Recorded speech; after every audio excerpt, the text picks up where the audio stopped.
មកពីធ្វើការថ្ងៃណាក៏ស៊ូអីចឹង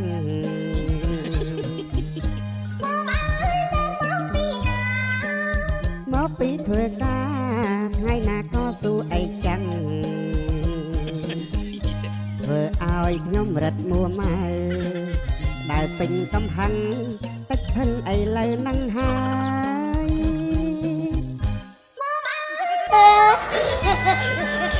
ចេញពីធ្វើការមេក៏បបួលអូនអើយ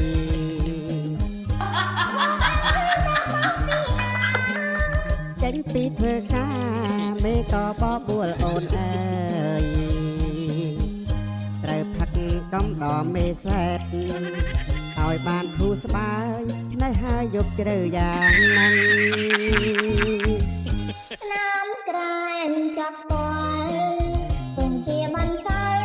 ថាបងខ្លាំងមិនស្រីខ្លាំងខ្លាំងស្មាតខ្ញុំមិនដឹង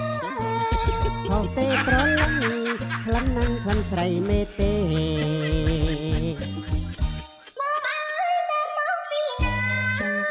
ចេញពីធ្វើការ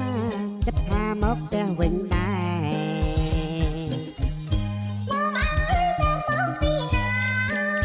ចេញពីធ្វើការគិតថាមកផ្ទះវិញដែរ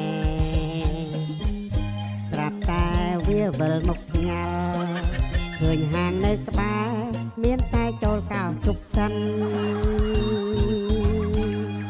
មើលរូបរាងដូចនឹងតំណងប្រច័នសោះអាភ្លុចហេបើកឈូកនឹងមិនប្រច័នណាគេប្រច័នចុះចុំឈ្មោះអីគេគេឈូកប្រពន្ធអាមួយនោះក៏ត្រួតហើយមួយនេះក៏ជោកបាទវាល្មមតែក៏ជ្រុកប្រច័នហើយហេមកចឹងចុះមកវិធ្វើការឆ្លៀតចូលកោសជប់សិនចុះបើវាអត់ស្រួលខ្លួនវាវិលមកញ៉ាល់ហើយចូលមកផ្ទះឲ្យគេកោសជប់ឲ្យវិលមកខ្លាំងពេកខ្លាចជិះម៉ូតូកលាប់តាមផ្លូវវាមិនដែលជិះម៉ូតូកលាប់ទេហេសើយឆ្នាំក្រែមចាប់ស្គាល់គង់ជាបានសល់ថាបងខ្លាំងមិនស្រីថ្ងៃស្មាតខ្ញុំមិនដឹងហោទេប្រលឹងក្លិននឹងក្លិនស្រីមេទេ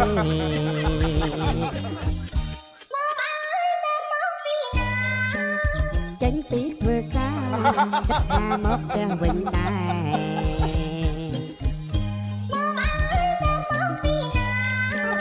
ចេញពីធ្វើការ